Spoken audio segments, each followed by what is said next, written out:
Assalamualaikum warahmatullahi wabarakatuh. Perkenalkan nama saya Zaidatul Mutofi dari program S1 PJ Akuntansi. Pada kesempatan ini saya akan menjelaskan mengenai makalah saya yang berjudul Peningkatan Efisiensi dan Efektivitas Proses Bisnis Melalui Integrasi Cloud Computing dalam Sistem Informasi Akuntansi. Seperti yang kita ketahui saat ini, perubahan lingkungan saat ini begitu cepat. Perubahan yang cepat ini membuat perusahaan harus beradaptasi dengan lingkungan bisnis yang terus berkembang, semakin kompleks dan dinamis, termasuk juga mencapai efisiensi dan efektivitas yang tinggi dalam mengoptimalkan proses akuntansi. Dapat menjadi salah satu inovasi untuk perusahaan adalah penggunaan cloud computing, di mana cloud computing dapat membantu perusahaan mengoptimalkan proses akuntansi yang diintegrasikan dengan sistem informasi akuntansi. Perkembangan tren cloud computing dalam beberapa tahun terakhir telah mencapai tingkat global, lanskap bisnis dan teknologi informasi seluruh dunia telah berubah. Sehingga pemahaman mengenai dampak teknologi cloud computing pada efisiensi dan efektivitas akuntansi sangat penting untuk diidentifikasi, yang dapat membantu perusahaan menyusun strategi bisnis dan siap untuk menghadapi tantangan global yang berkaitan dengan keuangan dan akuntansi. Efisiensi di sini mengarah pada kemampuan untuk mencapai tujuan dengan optimalisasi penggunaan sumber daya seperti waktu, tenaga, biaya, termasuk juga proses pencatatan, pelaporan, dan analisis keuangan. Sementara itu, efektivitas dalam akuntansi mengarah pada tujuan untuk memastikan informasi yang dihasilkan itu akurat dan relevan, yang dapat juga memanfaatkan fitur-fitur analisis data dan pengambilan keputusan berbasis data. Sebelum kita membahas bagaimana implementasi cloud computing dalam sistem informasi akuntansi, saya akan menjelaskan terlebih dahulu gambaran tentang cloud computing. Yang pertama adalah definisi. Cloud computing sendiri didefinisikan sebagai sebuah model yang memungkinkan untuk kapanpun dan dimanapun secara nyaman, on-demand, akses ke jaringan sumber daya komputasi yang dapat dengan cepat dirilis dan ditambahkan. Kemudian terdapat 3 kategori utama dalam layanan cloud. Yang pertama adalah infrastruktur as a service (IaaS). Ini menyediakan infrastruktur komputasi dasar seperti server, penyimpanan, dan juga jaringan. Pengguna dapat menyewa sumber daya ini sesuai dengan kebutuhan tanpa harus membeli atau memelihara perangkat keras. Yang kedua adalah platform as a service. Ini menyediakan platform untuk pengembangan aplikasi. Hal ini mencakup berbagai alat dan layanan yang memungkinkan pengembang untuk membangun, menguji, dan menyebarkan aplikasi secara efisien tanpa perlu mengelola infrastruktur di baliknya. Kemudian yang ketiga adalah software as a service. Di sini, SIIS menyediakan aplikasi perangkat lunak yang dapat diakses oleh pengguna melalui internet. Dan pengguna tidak perlu menginstal atau memelihara aplikasi secara lokal, karena semuanya dapat diakses melalui web. Kemudian, berdasarkan sifat jangkauannya, cloud computing dibagi menjadi 3. Yang pertama adalah public cloud, kemudian private cloud, dan hybrid cloud. Public cloud adalah layanan cloud yang disediakan oleh pihak ketiga dan tersedia untuk umum melalui internet. Di sini contohnya adalah Amazon Web Service, Microsoft Azure, dan Google Cloud Platform. Yang kedua adalah private cloud. Ini adalah lingkungan cloud yang didedikasikan untuk satu organisasi atau kelompok organisasi yang terkait. Jadi terbatas hanya untuk organisasi yang menggunakan layanan cloud.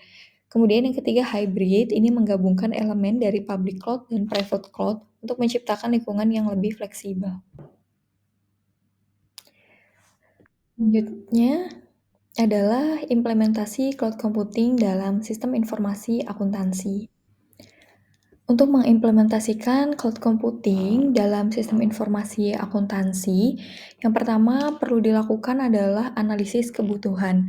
Analisis di sini mencakup identifikasi proses bisnis, kemudian kelebihan dan kekurangan sistem saat ini untuk nanti bisa diperbaiki di dalam penggunaan cloud dan menentukan tujuan integrasi cloud agar semuanya sesuai dengan kebutuhan perusahaan. Yang kedua, pemilihan penyedia cloud. Di sini kita bisa lihat pada pembahasan sebelumnya bahwa banyak sekali provider cloud, sehingga perusahaan harus benar-benar membandingkan berbagai penyedia cloud tersebut dari segi fitur, keamanan, harga, tingkat layanan, dan juga skalabilitasnya. Yang ketiga adalah setelah memilih penyedia cloud yang sesuai dengan kebutuhan perusahaan. Tahap selanjutnya adalah migrasi data dari sistem lama ke sistem cloud sesuai dengan hasil identifikasi dan harus dilakukan pengujian secara berkala. Yang keempat adalah implementasi dengan konfigurasi platform cloud. Setelah datanya sudah dipindah, kemudian barulah perusahaan mengimplementasikan. Ini konfigurasinya sesuai dengan kebutuhan bisnis dan juga perlu dilatih pengguna untuk menggunakan sistem cloud yang baru agar risiko tertentu tidak terjadi karena adanya kesalahan dalam penggunaan. Yang terakhir adalah monitoring dan evaluasi. Di sini perusahaan perlu melakukan monitoring secara berkala, kemudian mengevaluasi apa saja hal-hal yang berjalan kurang sesuai dengan keinginan perusahaan, dan untuk memastikan bahwa sistem informasi akuntansinya berjalan dengan baik. Selanjutnya, hal-hal apa saja yang bisa didapatkan dari efisiensi cloud computing dalam sistem informasi akuntansi? Seperti yang sudah saya jelaskan sebelumnya, bahwa efisiensi itu mengarah pada kemampuan suatu sistem untuk mencapai tujuan tertentu dengan menggunakan sumber daya yang minimal. Nah, di antara beberapa hal-hal yang dapat diperoleh perusahaan adalah yang pertama pengurangan biaya. Jadi dengan cloud computing, biaya operasional perusahaan, terutama dalam pengelolaan sistem akuntansi, itu akan lebih optimal. Perusahaan tidak perlu lagi membeli, menginstal, dan merawat server fisik, perangkat lunak, dan infrastruktur pendukung lainnya. Kemudian yang kedua adalah kecepatan pemrosesan transaksi. Dengan integrasi sistem yang efektif dengan teknologi cloud computing, itu dapat mengurangi waktu yang diperlukan untuk mencatat transaksi, mengurangi juga kemungkinan kesalahan, dan meningkatkan ketepatan catatan keuangan. Dengan menggunakan teknologi cloud computing, perusahaan dapat mengoptimalkan kecepatan pemrosesan data keuangan. Selanjutnya adalah peningkatan produktivitas. Dengan cloud computing, itu memungkinkan data akuntansi dapat diakses dari mana saja dan kapan saja. Apalagi saat ini banyak sekali perusahaan yang menerapkan WFH dan WFA. Cloud computing menjadi salah satu alternatif atau inovasi yang dapat digunakan oleh perusahaan. Cloud computing juga memungkinkan pengambilan keputusan itu menjadi lebih cepat, tugas rutin seperti pencatatan, pembuatan laporan, dan rekonsiliasi bank juga dapat diotomatisasi. Selain itu, tim akuntansi dapat bekerja sama secara real time pada data yang sama, sehingga meningkatkan efisiensi dan akurasi. Yang terakhir adalah penghematan waktu dan kemudahan akses. Di sini, tugas-tugas akuntansi dapat diselesaikan lebih cepat dengan cloud computing, sehingga tim akuntansi dapat fokus pada tugas-tugas yang lebih strategis dan tidak ada lagi waktu yang terbuang untuk menunggu datanya diproses atau sistemnya di-restart. Selanjutnya adalah efektivitas. Di sini mengacu pada sejauh mana suatu sistem itu mencapai tujuan yang telah ditetapkan. Nah, di konteks akuntansi, efektivitas itu untuk menghasilkan informasi keuangan yang akurat, relevan, dan tepat waktu untuk mendukung pengambilan keputusan bisnis. Nah, beberapa efektivitas yang bisa dimanfaatkan atau diterima perusahaan jika menggunakan cloud computing, yang pertama adalah peningkatan akurasi data. Sistem cloud dapat mengintegrasikan data dari berbagai sumber dan juga dapat mengurangi risiko kesalahan manual, dan fitur validasi data otomatis dapat membantu mendeteksi dan memperbaiki kesalahan input data. Yang kedua, pengambilan keputusan menjadi lebih baik.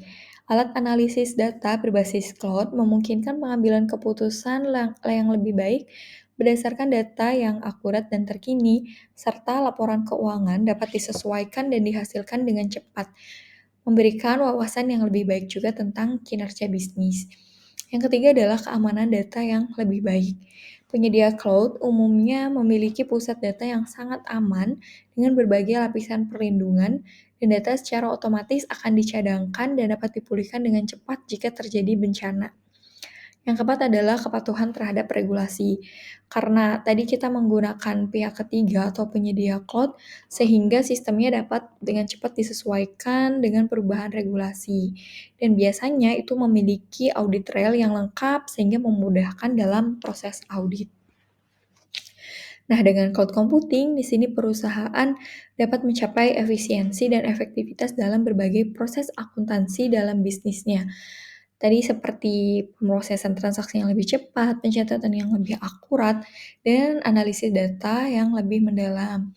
Biaya operasional juga dapat berkurang, produktivitas meningkat, serta penghematan waktu dan kemudahan akses dapat dicapai dengan cloud computing. Namun, dalam perkembangan teknologi, terutama ini sistem gitu ya, pengelolaan sistem tidak akan terlepas dari berbagai kemungkinan risiko dan tantangan dalam implementasi. Jadi, walaupun memanfaatkan cloud computing, pasti ada hal-hal yang perlu dipikirkan lagi oleh perusahaan untuk implementasi cloud computing tersebut. Nah, di sini ada beberapa risiko dan tantangan yang mungkin terjadi ketika perusahaan mengimplementasikan cloud computing dalam sistem informasi akuntansi. Yang pertama adalah risiko keamanan. Jika tidak dikelola dengan baik, data perusahaan dapat jatuh ke tangan yang salah. Serangan seperti hacking, malware, dan ransomware dapat membahayakan data dan sistem perusahaan. Yang kedua adalah tingkat pelayanan dan ketergantungan pada penyedia layanan. Karena kita menggunakan pihak ketiga, sehingga perusahaan itu harus memahami service level yang didapatkan, seperti data protection, transaction response time, dan kecepatan data recovery. Kinerja dan keamanan sistem sangat bergantung pada kualitas layanan yang diberikan oleh penyedia cloud. Yang ketiga adalah tantangan teknis. Proses migrasi data dari sistem lama ke cloud bersifat kompleks dan memakan waktu. Sehingga mengintegrasikan sistem cloud dengan sistem yang sudah ada dapat menjadi tantangan tersendiri, dan beberapa penyedia cloud mungkin memiliki keterbatasan dalam hal kustomisasi menyesuaikan dengan proses bisnis perusahaan. Yang keempat adalah tantangan bisnis. Selain biaya langganan bulanan, ada biaya tambahan yang mungkin tidak terlihat pada awalnya, seperti biaya transfer data dan biaya keluar. Terikat pada satu penyedia layanan cloud juga dapat menyulitkan untuk beralih ke penyedia lain di masa depan. Perusahaan kehilangan kendali penuh atas infrastruktur dan perangkat lunak dan menjadi bergantung dengan penyedia cloud. Nah, hal-hal tersebut adalah risiko dan tantangan yang mungkin akan dihadapi perusahaan. Namun, jangan sampai risiko dan tantangan tersebut menjadi hambatan atau membuat perusahaan tidak mengintegrasikan sistem cloud computing. Perusahaan dapat melakukan beberapa mitigasi risiko untuk menghadapi tantangan yang sudah dijelaskan sebelumnya dengan memilih penyedia cloud terpercaya, kemudian enkripsi data, akses kontrol, melakukan backup reguler, dan meninjau kontrak dengan seksama. Kemudian, antisipasi terhadap serangan cyber juga dilakukan dengan memberikan peraturan kepada pengguna sistem. Antisipasi terhadap serangan cyber dapat dilakukan dengan memberikan pelatihan kepada pengguna sistem dan melakukan evaluasi keamanan secara berkala untuk mengidentifikasi dan mengatasi potensi ancaman. Kesimpulannya, implementasi cloud computing dalam sistem informasi akuntansi memberikan dampak positif bagi perusahaan. Cloud computing dapat meningkatkan efisiensi dan efektivitas bagi organisasi atau perusahaan. Efisiensi dapat meningkat dengan adanya pengurangan biaya, kecepatan pemrosesan transaksi, peningkatan produktivitas, penghematan waktu, dan kemudahan akses. Sementara dari segi efektivitas, cloud computing meningkatkan akurasi data, pengambilan keputusan yang lebih baik, keamanan yang lebih baik, dan kepatuhan terhadap regulasi. Namun, dalam setiap penerapan hal-hal baru, terutama teknologi dan sistem, sangat dimungkinkan muncul risiko-risiko dan tantangan yang perlu diantisipasi dan dipersiapkan solusinya oleh organisasi atau perusahaan dengan melakukan mitigasi risiko. Baik, demikian pemaparan dari saya. Terima kasih atas perhatiannya.